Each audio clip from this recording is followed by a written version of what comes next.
Hi, I'm Donald McIntyre, founder of Etherplan. I research, write articles, and podcasts about Ethereum Classic, Bitcoin, and decentralized applications. This series is Getting Started with Ethereum Classic, section Strategy and Positioning. I am going to read the article Ethereum Classic Vision. This is episode 27 of 50. Ethereum Classic Vision. So what is ETC in layman's terms? It is a decentralized computing system that hosts programs, data, and has a processing capacity. The difference with your personal computer or using remote cloud services is that ETC is a remote computing peer-to-peer system, which makes it trust minimized and decentralized.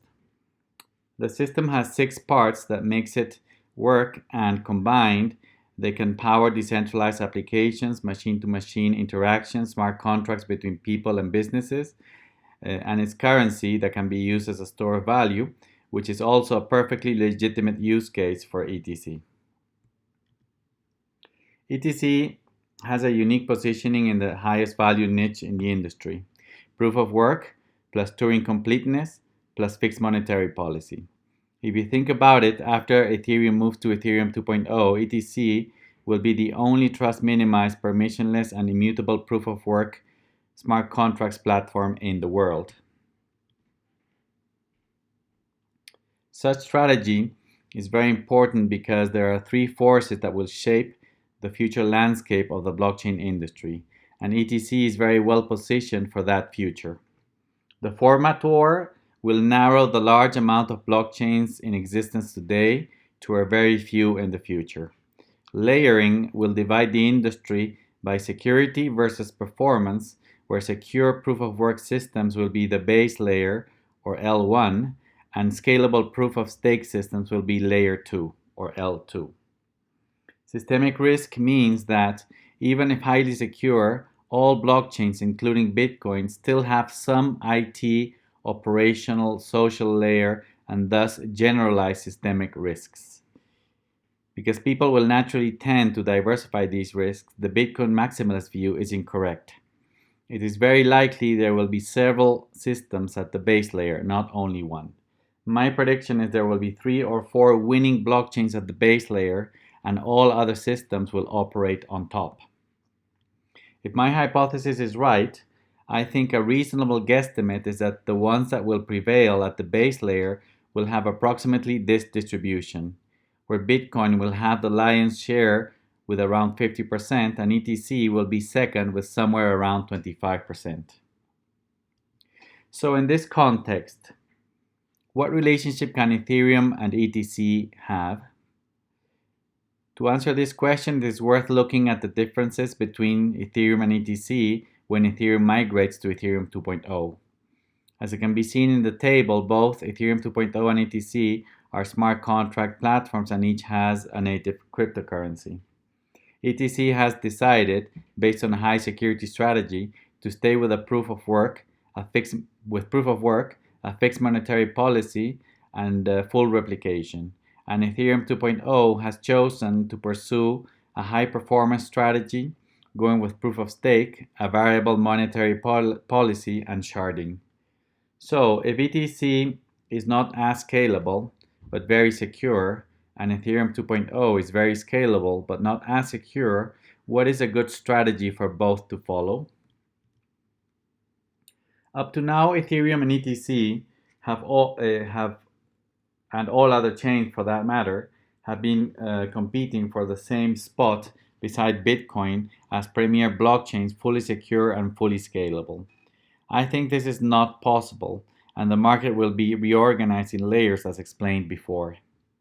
The opportunity that Ethereum 2.0 and ETC have in this context is to actually adopt the layered model and create a combined L1 and L2 system as soon as possible to be first to market. However, I think the key of any collaboration between Ethereum 2.0 and ETC is to preserve each chain's styles and independence so they can follow their own technical roadmaps, monetary policies, and freely interoperate with other chains. One thing that could derail or disrupt the trajectory of ETC as described in this talk, is Ethereum 1.x. There is increasing discussion that Ethereum 1.x may be perpetuated after Ethereum migrates to Ethereum 2.0. However, the market, especially developers, consumers, enterprise, and government, need the smart contracts industry to consolidate on a few winning systems to be able to start investing serious money and building viable products on these highly valuable technologies. Following this logic and other reasons in this list, I think a marginal Ethereum 1.x would be a low quality, low value residue of Ethereum. As to ETC's competitiveness, here it can be seen that FEDWIRE and CHIPS, which are the large value real-time gross settlement and net settlement systems in the US dollar system, have individually very similar transaction volumes as ETC's transaction capacity. In terms of monthly and yearly volumes, ETC can perfectly compete on a pro forma basis against FEDWIRE and CHIPS combined because it operates 24/7, 365, while the others work only 251 days a year, and ETC is programmable and permissionless, while the others are not. This makes ETC perfectly competitive as is relative to the US dollar high value payment systems, and with further scaling improvements, it can totally even surpass those systems combined.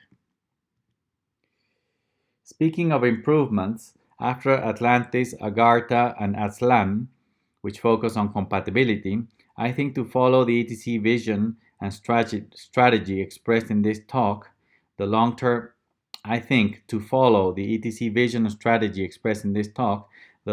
roadmap of Ethereum Classic should focus on these broad lines: increasing transaction capacity responsibly, maximizing node count by minimizing potential bloat, building highly efficient and secure L2 connectivity, increasing technological collaboration with Bitcoin.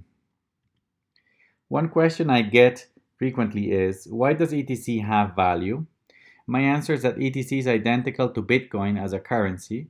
It is an excellent store of value and has the same underlying evolutionary reasons and physical features, such as being scarce, durable, costly to produce, divisible, fungible, portable, and transferable. In other words, ETC is digital gold. Additionally, something Bitcoin does not have and will never have at the base layer, it is Turing complete. However, ETC does have the same identical philosophy as Bitcoin. This is that it will always prioritize security over everything else. The majority of the other systems in the industry have chosen performance. All this makes ETC a perfect complementary system with Bitcoin in the future landscape hypothesis that I describe in this talk. If Bitcoin will be this incredibly secure store of value, but with a limited capacity of having smart contracts at the base layer, then those smart contracts can perfectly be stored and executed inside ETC. And with interoperability technologies such as atomic swaps, they can move value between ETC and Bitcoin permissionlessly, effectively making BTC Turing complete at the base layer. Before I compared ETC with FEDWIRE and CHIPS, but when comparing ETC and Bitcoin at the base layer against world major currency settlement systems, BTC and ETC have individually higher transaction capacity than all systems individually, and combined have higher transaction capacity than all systems combined on a yearly basis. As I said before, the fact BTC and ETC combined are programmable and permissionless makes them extremely competitive, with much higher finality as compared to these global high-value settlement systems. This is yet another strength upon which ETC and Bitcoin could collaborate technologically to compete against global traditional systems at the base layer. In my layered blockchain industry hypothesis, Layer 1 competes with gold, but is programmable and socially scalable on a planetary scale. Layer 2 competes with Fiat, but is programmable and highly secure when anchored to Layer 1. In terms of ETC's market value, in particular, I think the crypto base layer as a sector will eventually surpass the market capitalization of gold shown in the previous slide. However, as a valuation exercise, assigning Bitcoin and ETC a 50% and 25% share of the crypto base layer respectively, it can be seen that if the sector reaches just 50% of the value of gold, then Bitcoin will be worth around $1.925 trillion or $91,000 per BTC, and Ethereum Classic will be worth around $962 billion or $4,500 per ETC. Both estimates are on a fully diluted basis. Thank you very much.